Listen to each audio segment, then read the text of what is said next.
Mari pengerja GBI House of Praise dan GBI Widuri beserta jemaat Tuhan, kita memperkatakan arti Pentakosta ketiga. Pentakosta ketiga adalah pencurahan Roh Kudus yang dahsyat di zaman ini, melebihi yang terjadi di Azusa Street.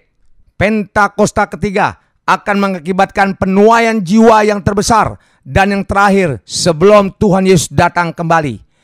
Pentakosta ketiga akan membangkitkan generasi Yeremia, yaitu anak-anak muda yang dipenuhi Roh Kudus, cinta mati-matian kepada Tuhan Yesus, tidak kompromi terhadap dosa, dan akan bergerak untuk memenangkan jiwa.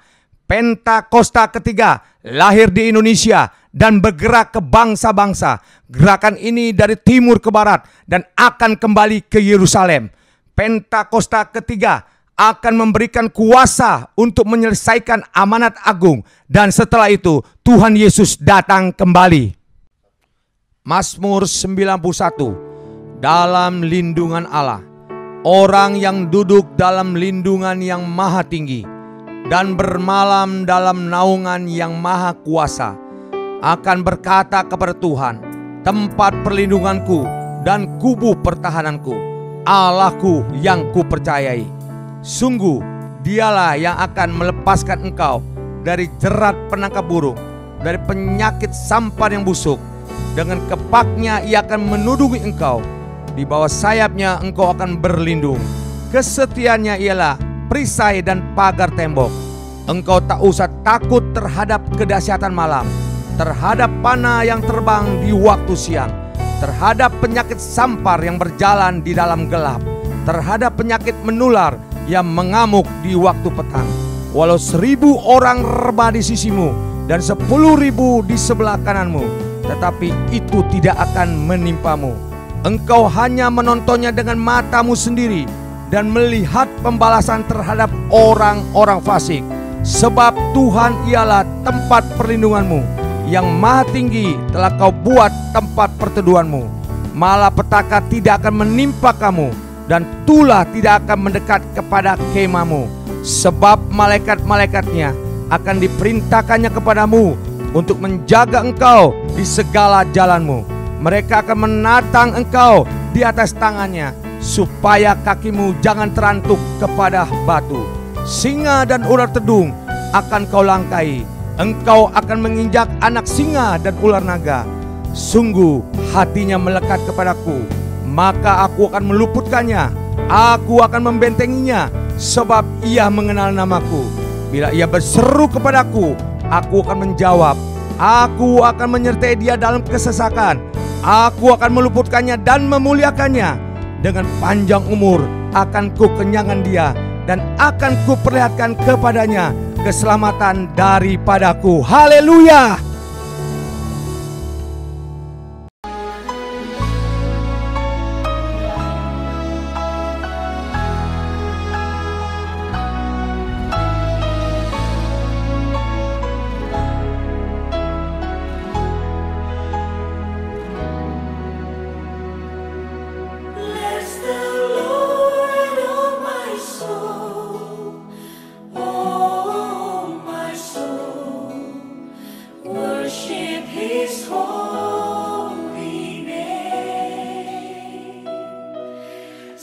Shalom semuanya, selamat datang di GBI House of Praise dan GBI Widuri.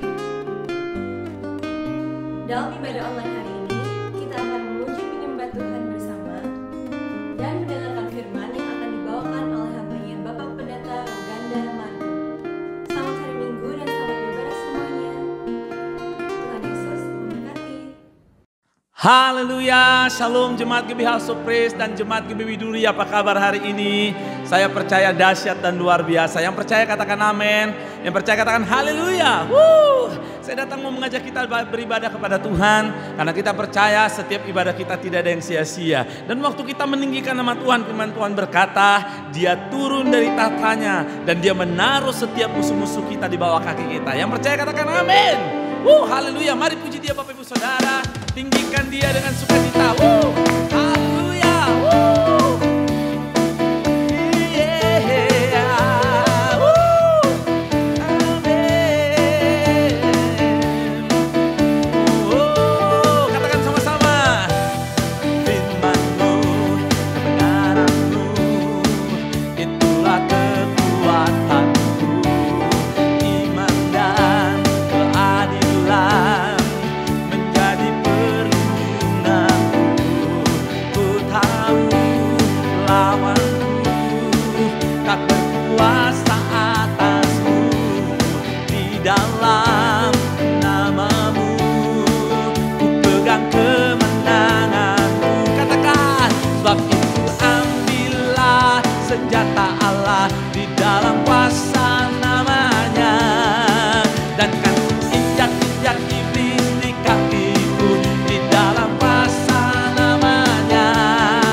di dalam kuasa nama-Nya. Dan kan ku injak-injak iblis di kakiku di dalam kuasa nama-Nya. Oh, sebab itu ambillah senjata Allah di dalam kuasa nama-Nya. Dan kan ku injak-injak iblis di kakiku di dalam kuasa nama-Nya. Lagi, oh, oh, oh, oh,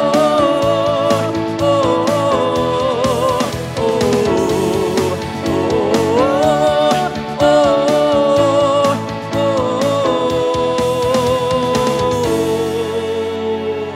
Mari berikan tepuk tangan bagi Tuhan. Haleluya.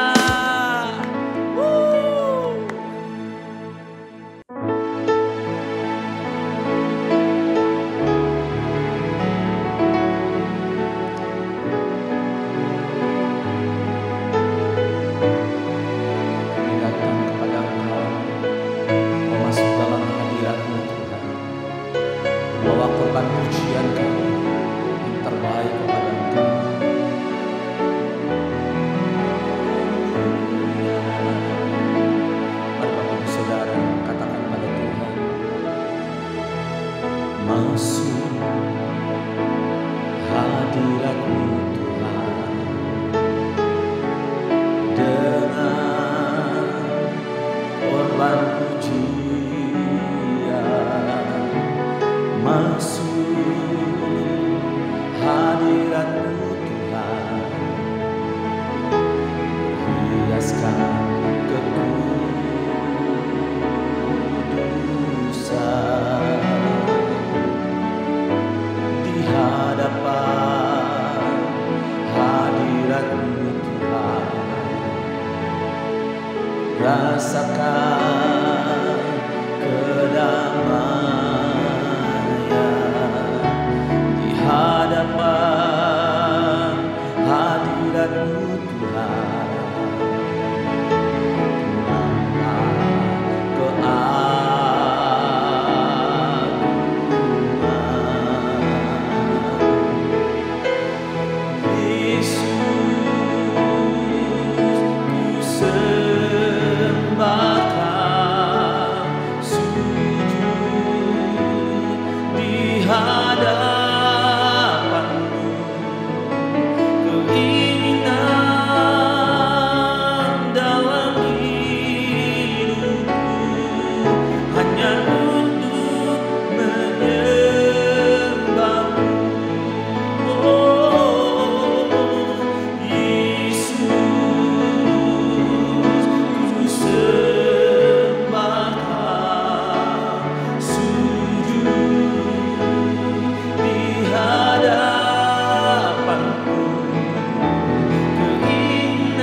hadapanmu, keinginanmu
Mari angkat tangan Bapak Ibu Saudara, katakan pada Tuhan, oh Yesus, ku sembahkan sujud di hadapan-Mu. Keinginan dalam hidupku hanya untuk menyembah-Mu, Yesus.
Haleluya. Yesus, ku sembahkan, sujud di hadapanmu. Keinginan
Kami tahu tujuan hidup kami ada di bumi ini hanya untuk menyembah Engkau, Tuhan.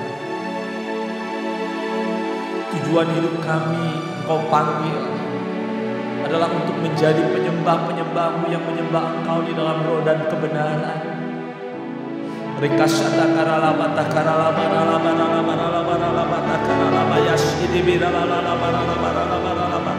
Mari angkat tanganmu Bapak Ibu Saudara, kau yang sudah dibaptis Roh Kudus. Mari sembah Dia di dalam roh, berbahasa roh.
Lawat kami dimanapun kami saat ini berada, Tuhan. Kembalikan kami kepada tujuan panggilan yang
Mereka yang membutuhkan mujizat saat ini, aku perkatakan mujizat terjadi di dalam nama Yesus Kristus.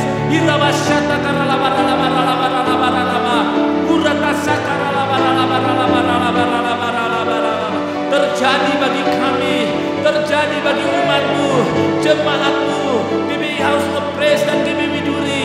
Terjadi mujizat di dalam nama Yesus. Mereka sata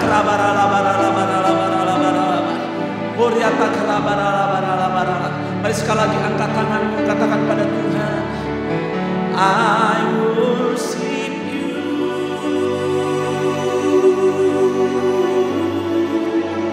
I worship you.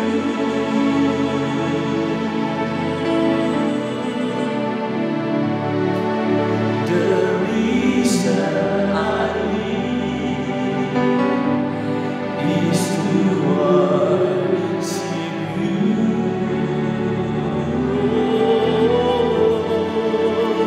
I worship you.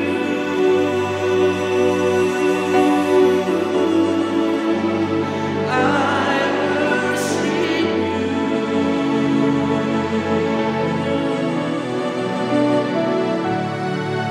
The reason I live is to worship you. Sekali lagi kami katakan, I worship you. I worship you. I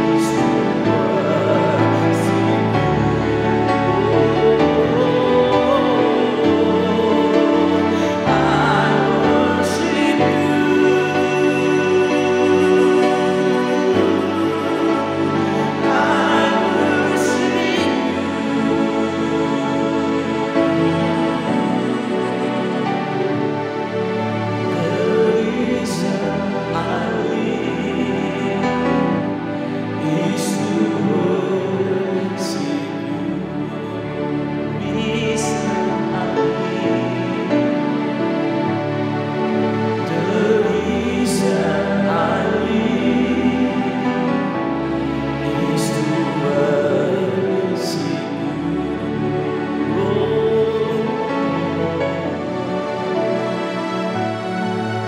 The reason I live is to worship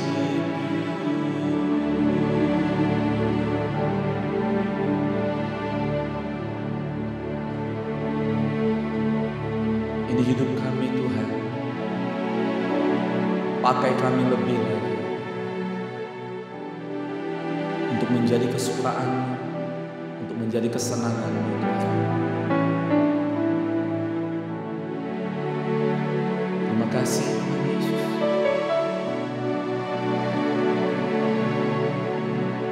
Terima kasih Tuhan.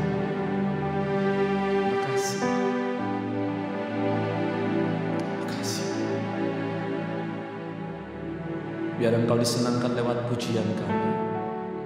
Engkau disenangkan lewat penyembahan kami. Engkau disenangkan lewat setiap nyanyian mazmur kami Tuhan. Dan biar perkenanan-Mu turun atas kami umat. Kau sebentar kami mendengarkan firman-Mu. Urapi kami. Biar kami terus ada dalam hadirat-Mu. Berikan kami telinga seorang murid.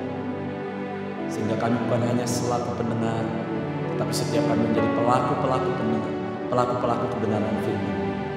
Terima kasih Bapa, terima kasih. Dalam nama Yesus Kristus.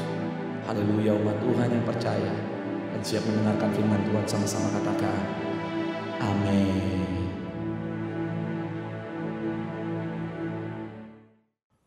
Salam Bapak Ibu Saudara. Sebelum kita mendengarkan firman Tuhan, mari kita tundukkan kepala dan kita berdoa. Bapa, kami bersyukur buat hari ini karena Tuhan begitu baik dalam hidup kami. Kami melihat campur tangan Tuhan yang begitu nyata dalam hidup kami di tengah-tengah situasi yang kurang baik ini, di masa-masa pandemik ini. Tapi kami melihat campur tangan Tuhan luar biasa. Engkau masih berikan kesehatan buat kami, Engkau masih berikan kekuatan buat kami, sehingga kami bisa berkumpul bersama-sama hari ini, beribadah bersama-sama walaupun di tempat yang berbeda-beda. Tapi kami tahu itu semua karena kebaikan dan kasih sayang Tuhan yang masih nyata bagi hidup kami. Tuhan Yesus, sebentar kami ingin mendengarkan kebenaran firman-Mu, kerinduan hati kami. Hadirlah di tengah-tengah kami. Jamah hamba-Mu Tuhan, urapi hamba-Mu, pimpin hamba-Mu. Sehingga setiap perkataan yang keluar bukan perkataan hikmat manusia. Tetapi setiap perkataan yang keluar dari mulut bibir hamba-Mu adalah sungguh-sungguh perkataan yang berasal daripada Tuhan sendiri. Sehingga perkataan itu bisa menguatkan kami, memotivasi kami, mendorong kami, menghibur kami. Sehingga hari demi hari kami semakin dekat dengan Tuhan. Terima kasih Tuhan, terima kasih. Jamah hati kami serahkan waktu ini ke dalam tangan-Mu ya Tuhan. Demi nama-Mu kami berdoa dan mengucap syukur, haleluya. Amin. Salam Bapak Ibu Saudara, saya Pastor Roganda. Saya kira Bapak Ibu Saudara sudah tidak asing lagi dengan saya karena beberapa kali saya sudah melayani di GBI Widuri maupun GBI Hope ya. Jadi buat saudara saya sudah tidak asing tapi sudah menjadi keluarga karena sering bertemu juga dengan Bapak Ibu Saudara baik di dalam ibadah raya maupun kelas-kelas kom ya. Ya, salam semuanya jemaat GBI Widuri maupun jemaat GBI Hope. Saya berharap kita semua dalam keadaan baik. Baik Bapak Ibu Saudara, kita akan mendengarkan kebenaran firman Tuhan. Mari bersama-sama dengan saya kita buka dari Amsal pasalnya yang keempat ayat 23. Bapak Ibu Saudara boleh menyimak di dalam Alkitabnya masing-masing dan saya akan membaca buat kita ya. Nah, Amsal pasal 4 ayat 23 demikian bunyinya.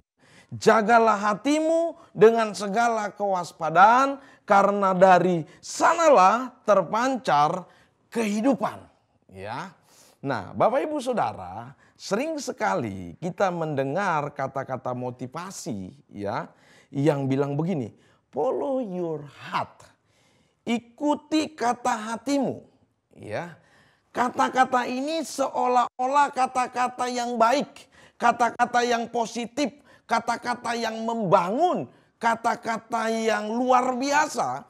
Namun sebenarnya tanpa kita sadari kata-kata ini follow your heart atau ikutilah kata hatimu. Sebenarnya ini bertabrakan dengan kebenaran firman Tuhan yang baru saja kita baca. Kenapa bisa bertabrakan? Karena Alkitab kita berkata dalam Roma bahwa semua manusia sudah berbuat dosa. Tidak ada satupun manusia di muka bumi ini yang tidak jatuh ke dalam dosa. Karena manusia sudah jatuh ke dalam dosa, maka kecenderungan hatinya melakukan kejahatan demi kejahatan. Karenanya Bapak Ibu Saudara, waspada dengan frase yang mengatakan ikutilah kata hatimu atau follow your heart. Kenapa? Karena kata-kata ini tidak selalu benar. Apalagi frase ini bukan hanya orang di luar Tuhan yang mempercayainya, bahkan anak-anak Tuhan pun banyak yang percaya dengan frase ini. Follow your heart. Tapi Alkitab kita jelas berkata hari ini bahwa dikatakan di sana jagalah hatimu dengan segala kewaspadaan karena dari sanalah terpancar kehidupan. Nah, Bapak Ibu Saudara yang saya kasih dalam nama Tuhan, Alkitab kita ini sangat serius kalau berbicara tentang hati. Mengapa saya katakan sangat serius kalau berbicara tentang hati? Karena Alkitab kita ini mencatat kata hati untuk dalam perjanjian lama saja itu sebanyak 805. Dan dalam perjanjian baru itu kata kardia itu hati ditulis sebanyak 156 kali. Ya, jadi baik dalam perjanjian lama maupun dalam perjanjian baru mencatat banyak tentang hati. Ini artinya hati menurut Alkitab menjadi sesuatu hal yang sangat penting. Jadi melihat dari catatan ini, menurut Alkitab hati itu bisa dikatakan mewakili seluruh kepribadian manusia. Jadi seluruh kepribadian manusia itu bisa diwakili oleh hati. Karenanya seorang ahli antropologi perjanjian lama namanya Hans Walter Wolff, dia bilang seperti ini, kata paling penting pun dalam kosakata antropologi perjanjian lama umumnya itu selalu diterjemahkan dengan hati. Sehingga kata hati ini sekali lagi menjadi sesuatu hal yang sangat penting bagi manusia. Dan menjadi sesuatu hal yang sangat banyak dikupas di dalam Alkitab kita. Karena dengan hatilah kita bisa berhubungan dengan pasangan kita. Dengan hatilah kita bisa berhubungan dengan anak kita. Dengan kata hatilah kita bisa hubungan dengan tetangga, dengan sahabat, dengan teman-teman kita. Semuanya itu dengan hati. Dibangun dengan hati. Kalau hati kita kotor, maka hubungan kita tidak baik. Kalau hati kita bersih, maka hubungan kita akan menjadi baik. Karenanya hati ini menjadi sesuatu hal yang sangat penting di dalam Alkitab, bahkan di dalam kehidupan kita. Nah, Bapak Ibu Saudara, yang menarik adalah begini. Kata jagalah, ya. Kata jagalah. Nah, ternyata itu berasal dari kata nasar bahasa aslinya, ya. Sekali lagi, kata jaga itu dalam bahasa Ibraninya berasal dari kata nasar yang memiliki arti satpam atau security, ya. Jadi Alkitab kita ini bilang jagalah hatimu. Jadi kita harus menjadi satpam, harus menjadi security bagi hati kita. Supaya hati kita ini tidak dicemari oleh hal-hal yang jahat, hal yang negatif, hal-hal yang kotor. Yang jaga siapa? Kita. Bukan pasanganmu, bukan mertuamu, bukan anakmu, bukan tetanggamu, dan juga bukan Tuhan. Seringkali kita salah dan kita, Tuhan tolong jaga hatiku. No. Yang menjaga hati itu bukan Tuhan, tetapi kita. Karena Amsal ini jelas katakan, jagalah hatimu dengan segala kewaspadaan. Wow. Karena itu Bapak Ibu Saudara, kita perlu jaga hati kita. Kita harus jadi security, jadi satpam bagi hati kita. Supaya kita tidak membiarkan hal-hal yang jahat terjadi di dalamnya. Karena kalau terjadi hal-hal yang jahat, hinggap hal-hal yang jahat di dalamnya, maka itu akan merusak seluruh sendi-sendi kehidupan kita. Karena hati ini berbicara seluruh kehidupan manusia. Bapak Ibu Saudara, menjaga hati ini penting sekali, ya. Menjaga hati ini penting sekali. Karenanya hati itu harus dijaga, bukan di-entertain. Tetapi kalau hati kita ini baik, maka kita akan memiliki hati yang luar biasa. Kalau hati kita baik, maka biasanya kita akan selalu sukacita, kita akan selalu bahagia, kita akan selalu damai sejahtera. Tetapi sebaliknya ketika hati kita ini sedang dalam keadaan jahat, maka biasanya kita akan menjadi sedih, marah, sakit hati, dendam, benci, cemburu, dan akhirnya kita menjadi orang yang tidak produktif. Karena apa? Karena kita sedang mengentertain hati kita. Dan biasanya kita meratapi hati kita. Kita biasanya memanjakan hati kita. Menikmati rasa sakit hati. Padahal Bapak Ibu Saudara, mereka yang kita sakiti hati, mereka biasa-biasa saja. Tetapi kita yang sakit hati, kita tidak bisa tidur, makan tidak selera, bahkan tidak mau melakukan apapun, bawaannya ingin marah, emosi, sehingga kita stres dan akhirnya mungkin bisa jadi juga stroke dan akhirnya bisa juga stop. Karenanya Bapak Ibu Saudara perlu Kita menjaga hati kita, bukan kita entertain. Jangan biarkan kebencian itu melekat di dalam hati kita. Kenapa? Karena kebencian itu akan membuat mati. Baik itu mati hubungan kita dengan sesama maupun mematikan hubungan kita dengan Tuhan. Karena Yakobus katakan begini, bagaimana mungkin engkau bisa mengasihi Allah yang tidak terlihat, sedangkan yang kelihatan saja engkau tidak mampu melihatnya. Alkitab kita berkata, kalau kita punya hati yang jahat, so pasti kita tidak bisa mengasihi sesama kita. So pasti kita tidak bisa mengerti dan memahami saudara kita. So pasti kita tidak sabar terhadap sesama kita. Tidak punya lapang dada, tidak punya tempat untuk memaafkan orang lain. Kenapa? Karena kita tidak jaga hati kita.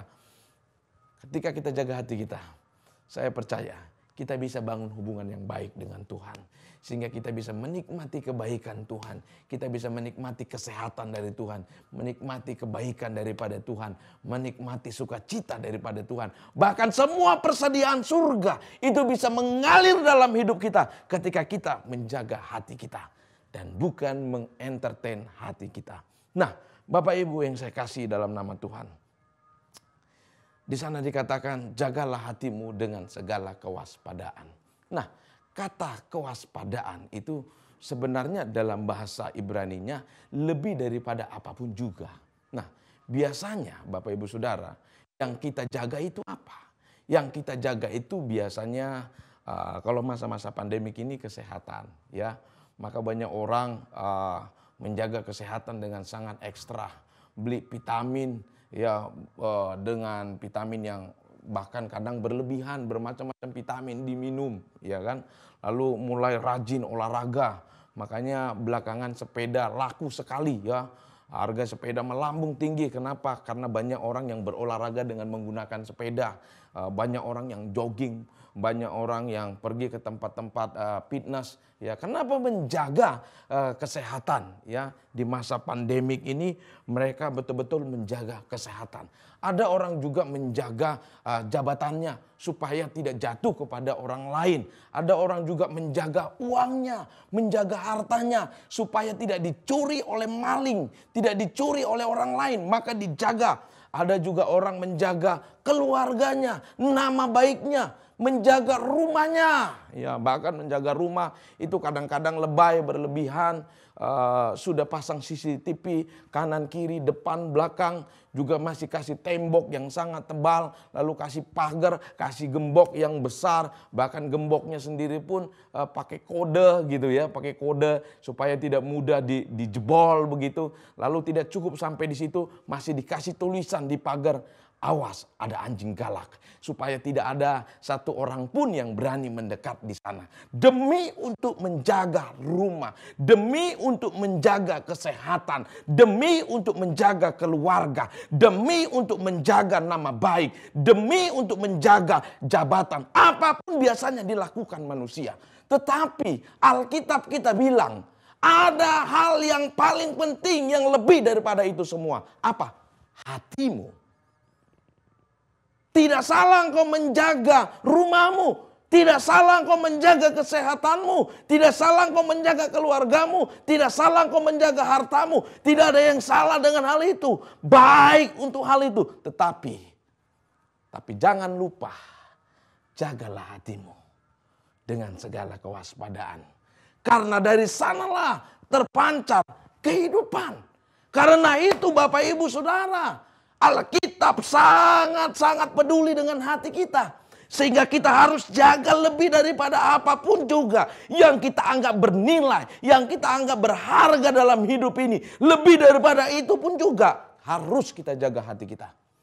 Karena ketika kita jaga hati kita, saya percaya ada sesuatu yang luar biasa yang akan terjadi dalam kehidupan kita. Karena Alkitab kita bilang begini, jagalah hatimu dengan segala kewaspadaan, karena dari situlah terpancar kehidupan. Yang kedua, kata jagalah selain itu memiliki pengertian satpam atau security. Yang kedua adalah observasi. Observasi atau evaluasi, uji atau menelaah. Jadi hati kita ini ternyata Bapak Ibu Saudara kemungkinannya bisa menjadi jahat seiring berjalannya waktu. Karenanya perlu seiring berjalannya waktu kita harus observasi, kita harus evaluasi, kita harus telaah, kita harus uji. Supaya kita bisa memastikan bahwa hati kita ini dalam keadaan baik. Bapak Ibu Saudara, kalau kita belajar dalam perjanjian lama, hampir semua pemimpin-pemimpin bangsa Israel itu diawali dengan baik. Tapi diakhiri, bahkan kadang di tengah juga mereka bisa mengalami kejatuhan. Kenapa? Karena mereka tidak menjaga hati. Termasuk Daud di dalamnya. Karena dia tidak bisa menjaga hati. Sehingga dia jatuh dengan Batseba. Dia berzina dengan Batseba. Kenapa? Karena dia tidak bisa jaga hatinya. Bapak Ibu Saudara yang saya kasih dalam nama Tuhan. Banyak contoh-contoh dalam Alkitab. Mereka yang tidak bisa menjaga hati. Akhirnya mereka jatuh juga. Sama juga seperti Samson. Ketika dia tidak bisa jaga hati. Maka Samson pun jatuh dengan Delila. Kalau kita lihat juga di dalam Alkitab. Ada Salomo di sana juga.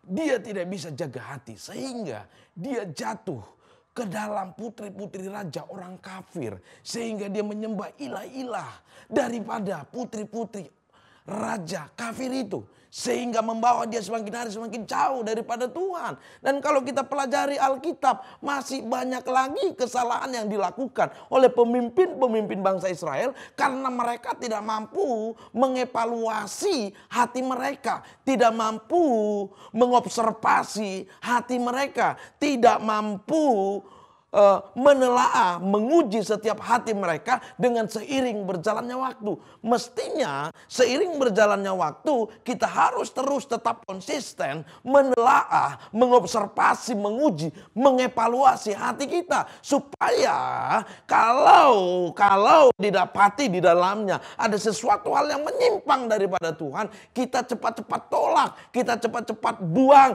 kita cepat-cepat cancel, kita cepat-cepat jauhkan dari dalam kehidupan kita, dari dalam hati kita. Kenapa? Karena itu merusak.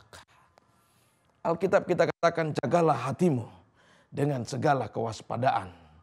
Karena dari situlah terpancar kehidupan. Kata hati dalam bahasa Ibrani itu menggunakan kata lev. Hati itu artinya adalah pikiran, perasaan, dan kehendak.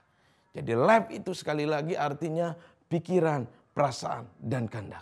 Jadi yang perlu kita jaga adalah pikiran, perasaan, dan kehendak kita. Ini kita perlu jaga. Ini kita perlu observasi.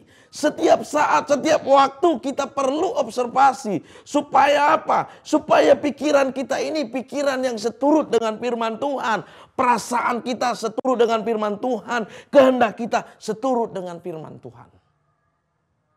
Kalau ini kita lakukan secara kontinu, kalau ini kita lakukan secara konsisten, saya percaya maka kitalah akan memiliki kehidupan. Apa itu kehidupan Bapak Ibu Saudara? Kehidupan itu dalam bahasa Ibraninya menggunakan kata hai. Hai itu berarti juga kekuatan.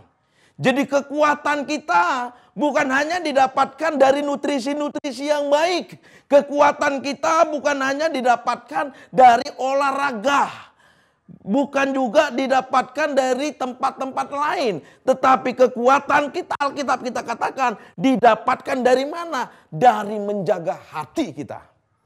Jadi kalau saudara mau mengalami kekuatan yang ekstra untuk menghadapi setiap masalah dan pergumulan, tekanan hidup, kesulitan dalam hidupmu, jagalah hatimu.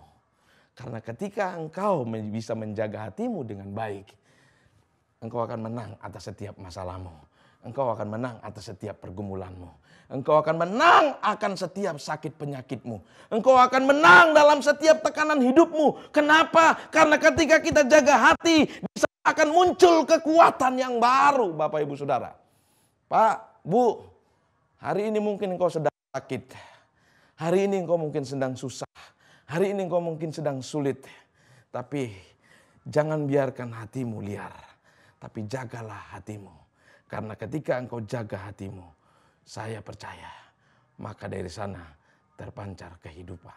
Baik, Bapak Ibu Saudara, hati ini digambarkan juga seperti mata air.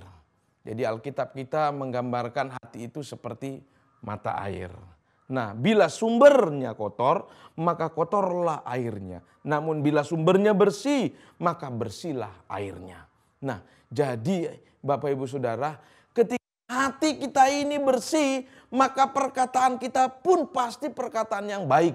Perkataan yang membangun, yang menghibur, yang menguatkan. Tetapi ketika hati kita ini kotor, maka kata-kata yang keluar dari dalam hati kita adalah kata-kata memaki, kata-kata mengutuki, kata-kata menghujat, kata-kata menghakimi, menjatuhkan orang lain.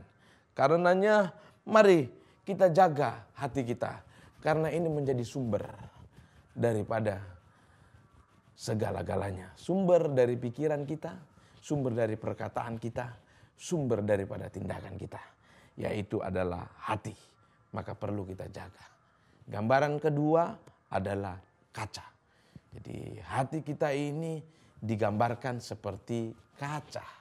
Kaca itu biasanya untuk digunakan itu untuk melihat. Jadi kacamata itu digunakan untuk melihat, ya, untuk memandang gitu ya. Nah, satu ketika ada pasangan suami istri yang baru saja pindah ke luar kota, lalu mereka sebelum suaminya berangkat pergi kerja, mereka makan bersama di meja makan.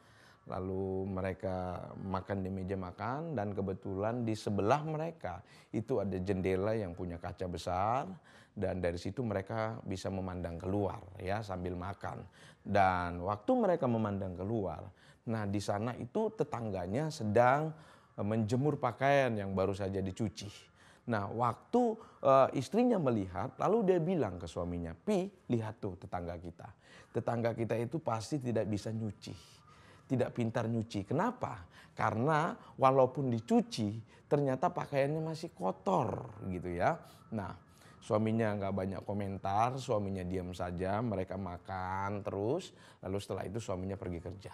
Nah, satu saat mereka punya kesempatan kembali makan bersama, ya, di meja yang sama. Tetapi bedanya hari ini suaminya bangun lebih pagi, dan lalu dia bersihin kaca jendelanya. Setelah dia bersihkan kaca jendelanya, lalu mereka makan bersama-sama di situ. Dan ketika mereka lagi makan, istrinya mulai lihat keluar. Nah, kebetulan tetangganya juga sedang menjemur pakaian. Dan istrinya bilang begini, "Pi, ternyata tetangga kita sebelah sudah pintar nyuci sekarang. Karena ternyata cuciannya sudah bersih. Cuciannya sudah tidak kotor lagi. Siapa yang ngajari ya, Pi?" Nah, gitu ya. Lalu suaminya mulai jelaskan, sebenarnya tidak ada yang berubah dengan ibu itu. Tidak ada yang salah dengan ibu itu. Tapi yang salah adalah kaca jendela kita. Karena kaca jendela kita kotor. Tadi pagi saya punya waktu sedikit, lalu saya bersihkan kacanya. Sehingga kelihatan lebih bersih dan lebih bening. Nah, pesan moralnya Bapak Ibu Saudara, kalau hati kita kotor, maka biasanya kita akan melihat dari sisi negatifnya saja. Apapun yang dilakukan orang lain selalu kita pandang negatif. Bahkan kita melakukan yang baik pun pasti dianggap negatif. Karenanya jangan biarkan kejahatan hinggap di dalam hatimu. Karena tidak pernah itu membangun, justru merusak hati kita. Nah, selain daripada kaca, juga digambarkan sebagai wadah penyimpanan. Wadah penyimpanan. Nah, jadi namanya wadah penyimpanan itu netral Bapak Ibu Saudara. Itu bisa disimpan yang baik di sana, juga bisa menyimpan yang buruk. Bayangkan kalau kita menyimpan hal-hal yang buruk, hal-hal yang jahat, setiap hari kita simpan di sana, lama-kelamaan menumpuk. Sehingga nggak heran ada orang perkataannya tidak pernah keluar yang baik, tapi setiap perkataannya selalu caci maki, perkataannya selalu penghakiman, perkataannya yang keluar selalu kutuk. Perkataannya keluar selalu kemarahan. Kenapa? Karena dia menyimpan hal-hal yang buruk, hal-hal yang jahat di dalam hatinya. Tetapi orang-orang yang menyimpan hal-hal yang baik di dalam hatinya, maka perkataannya penuh dengan damai sejahtera, dengan sukacita, kata-kata yang membangun, yang menghibur, yang menguatkan. Hari ini keputusannya ada di kita. Saudara mau pilih mana? Simpan yang buruk atau simpan yang jahat di dalam hati kita? Itu tinggal tergantung keputusan kita. Tapi saya percaya semua jemaat GBI Widuri dan jemaat GBI Hope akan menyimpan yang baik di dalam hatinya. Sehingga setiap perkataan kita menjadi perkataan yang mempermuliakan nama Tuhan dan memberkati teman-teman sesama kita. Nah, Bapak Ibu Saudara, selain daripada wadah, juga hati ini digambarkan sebagai kompas. Kompas adalah pengarah. Nah, jadi hati juga menjadi pengarah kehidupan kita. Kemana kita nantinya? Itu tinggal tergantung daripada hati kita. Kalau hati kita ini buruk, hati kita ini jahat, maka kita akan sedang menuju kepada kebinasaan. Tetapi kalau hati kita ini baik, kita sedang menuju kepada kehidupan yang kekal. Tinggal pilih Bapak Ibu Saudara. Karena hati ini kompas. Kemana kita arahkan? Saya percaya ketika hatimu dan hatiku dalam keadaan baik, maka dibawa ke arah yang baik. Tidak heran sehingga hidup kita selalu bahagia, selalu sukacita, sehat, diberkati, keluarga bahagia. Kenapa? Karena hati kita ini bersih. Karenanya jangan kita simpan yang buruk-buruk, tapi simpanlah yang baik-baik. Karena ketika kita menyimpan yang baik, maka hati yang baik ini akan membawa kita menuju kepada tempat yang lebih baik juga. Nah, saya akan mengakhiri dengan sebuah pembacaan Alkitab dari Matius pasal 15 ayat 18 sampai dengan 19. Tetapi apa yang keluar dari mulut berasal dari hati, dan itulah yang menjadikan orang. Karena dari hati timbul segala pikiran jahat, pembunuhan, perzinahan, percabulan, pencurian, sumpah palsu, dan hujat. Saya mau bilang begini, Bapak. Suatu dimulai dari hati. Kalau hati kita ini kita jaga dengan baik, hati kita ini sering-sering kita evaluasi, kita observasi, kita uji. Saya percaya tidak ada hal-hal yang buruk yang akan terjadi dalam hidup kita. Sekalipun di masa pandemik ini situasinya tidak baik, tapi kalau hati kita baik, semuanya akan menjadi lebih baik. Karena saya sangat percaya hati yang baik akan menarik sesuatu yang baik juga terjadi dalam hati kita. Karena hati kita ini bagaikan magnet juga yang bisa menarik. Kalau hatimu baik, maka akan menarik hal-hal yang baik dalam hidup kita. Karenanya sekali lagi, jagalah hatimu dengan segala kewaspadaan. Karena dari sanalah terpancar kehidupan. Kalau hari ini engkau menyimpan sakit hati, menyimpan dendam, menyimpan kecemburuan, menyimpan kepahitan, ayo mari buang. Karena itu tidak pernah memberkati. Justru akan menghancurkan hidup kita. Membawa kita jauh daripada Tuhan. Membawa penderitaan, malapetaka dalam hidup kita. Tapi saya percaya ketika kita bisa melepaskan itu semua, maka berkat Tuhan akan mengalir dalam hidup kita. Sukacita, kebahagiaan akan melimpah dalam hidup kita. Saya kira sampai situ saja. Tuhan Yesus memberkati kita. Mari tundukkan kepala kita berdoa.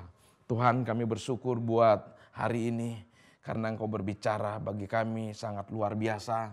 Engkau kembali mengingatkan kami supaya kami menjaga hati kami lebih daripada apapun juga yang kami anggap bernilai dalam hidup kami.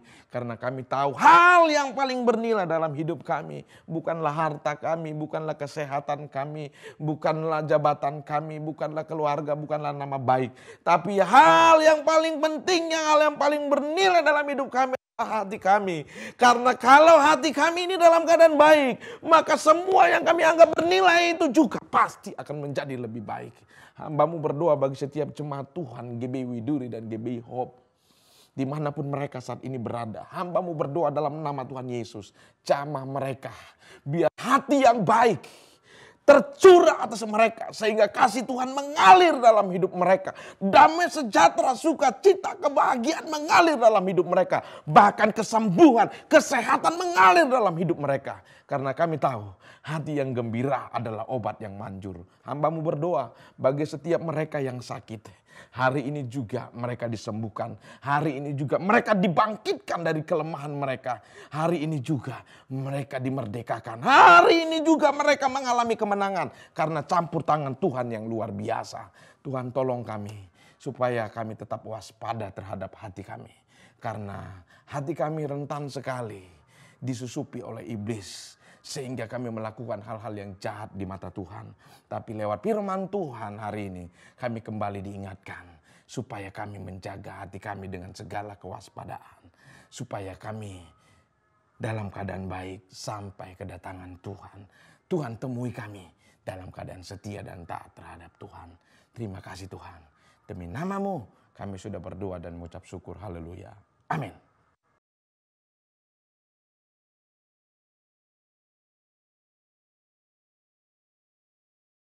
Shalom semua, pada Voice of Pentecost kali ini kita akan membahas tentang integritas ilahi versus integritas duniawi. Hermann Göring adalah salah satu pemimpin militer dan politik yang sangat setia kepada Hitler pada masa Nazi Jerman. Kesetiaannya sangat besar sehingga apapun yang Hitler perintahkan, ia kerjakan. Dan apa yang Hitler percayai, ia pun percayai. Termasuk dalam kebenciannya kepada orang Yahudi. Secara standar dunia, Göring bisa dikatakan berintegritas karena ia buktikan loyalitasnya pada Hitler, termasuk dalam melakukan kekejaman. Namun, apakah itu integritas yang dimaksud juga oleh Allah?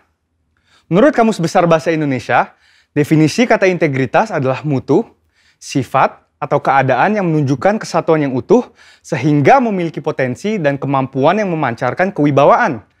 Sedangkan, menurut Oxford Online Dictionaries, integritas adalah kualitas kejujuran dan memiliki prinsip moral yang kuat, keadaan yang utuh, dan tidak terbagi. Tapi bagaimana di mata Allah? Menurut Kamus Teologi Westminster, integritas adalah sebuah istilah teologis untuk menunjukkan kemurnian dan kejujuran sebagaimana manusia diciptakan dalam gambar dan rupa Allah. Dalam kamus tersebut juga dikatakan bahwa dalam konteks etika Kristen, integritas adalah ketaatan dalam prinsip dan karakter moral yang dibentuk oleh hati nurani Kristiani. Beberapa hal yang perlu digarisbawahi dari definisi integritas ini adalah bahwa seseorang dikatakan berintegritas jika gambar dan rupa Allah pulih di dalam hidupnya. Dan juga bahwa integritas itu dibentuk oleh hati nurani Kristiani. Hati nurani Kristiani adalah suatu kesadaran moral yang bersumber dari Allah sendiri. Dengan demikian, kita harus terus melekat kepada Allah agar moral ilahi juga tertransfer ke dalam hidup kita. Sebab di luar aku, kamu tidak dapat berbuat apa-apa. Kata gambar sendiri di dalam bahasa Inggris disebut sebagai image, yaitu kata yang berasal dari akar kata bahasa Latin imago, yang berkaitan dengan kata imitate atau tiru. Kata tiru memiliki implikasi menjadi serupa. Dari pengertian ini, kita mengerti bahwa manusia yang berintegritas adalah manusia yang memiliki keserupaan dalam pikiran, perasaan, kehendak, karakter, sifat, sikap, dan moral dengan kualitas seperti Allah. Berbicara tentang integritas ilahi, contoh terbaik di Alkitab tentang pribadi yang menunjukkan integritas ilahi yang sempurna tidak lain dan tidak bukan hanyalah Tuhan Yesus, the man of integrity. Salah satu contoh integritas ilahi yang ditunjukkan oleh Tuhan Yesus tercatat di dalam Yohanes 7 ayat 53 sampai dengan Yohanes 8 ayat 11, yaitu tentang seorang perempuan yang kedapatan berzina dan akan dilempari batu oleh para ahli Taurat. Di Yohanes 8 ayat 7 Yesus berkata, "Barang siapa di antara kamu tidak berdosa, hendaklah ia yang pertama melemparkan batu kepada perempuan itu." Perkataan itu adalah perkataan penuh hikmat yang menghargai kehidupan si perempuan sekaligus menegur para ahli Taurat yang hafal akan hukum Musa tetapi tidak mengerti esensi hukum tersebut, yang adalah kasih.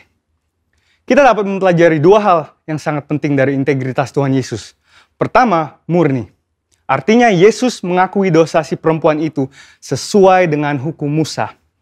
Yesus tidak membela dosa perempuan itu dengan mengatakan ia tidak bersalah, sebab jelas ia bersalah. Ada kemurnian hati nurani Yesus yang sama dengan hukum Allah yang tidak terkontaminasi dengan apapun juga. Kedua, jujur. Artinya, kualitas dalam mempraktekkan kemurnian hukum Allah dengan karakter Allah. Hukum Allah jelas menyatakan upah dosa adalah maut. Namun, karakter Allah adalah kasih. Karenanya, Tuhan Yesus mampu mengampuni kesalahan perempuan itu. Pengampunan itu pun mengalir sehingga perempuan itu dipulihkan.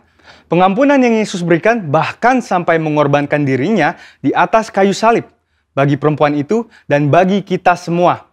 Inilah karakter ilahi, yaitu kasih. Sehingga dapat disimpulkan, integritas ilahi adalah kemurnian sesuai dengan firman Allah dan kejujuran dalam mempraktekannya yang disertai dengan karakter ilahi. Di sini jelas bahwa integritas ilahi lebih tinggi daripada integritas duniawi dari sisi sumber acuan moral dan keseluruhan cakupan prakteknya dalam kehidupan. Integritas ilahi hanya dimungkinkan untuk dihidupi apabila kita senantiasa bersekutu dan mengenal Allah secara pribadi. Saudara, untuk penjelasan lengkapnya dari tim teologi kami, silahkan cek link yang ada di atas atau scan QR Code yang tersedia. Salam integritas, Tuhan Yesus memberkati.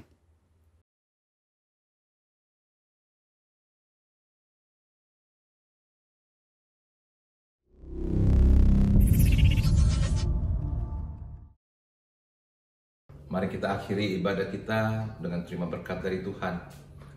Terimalah berkat yang berlimpah-limpah dari Allah Bapa di surga, di dalam anaknya Tuhan Yesus Kristus, kasih sayang, penghiburan, kedamaian dari Roh Kudus, menyertai Bapak, Ibu, Saudara sekalian, hari ini sampai selama-lamanya. Kita yang percaya dan sudah terima berkat Tuhan, sama-sama katakan, Amin.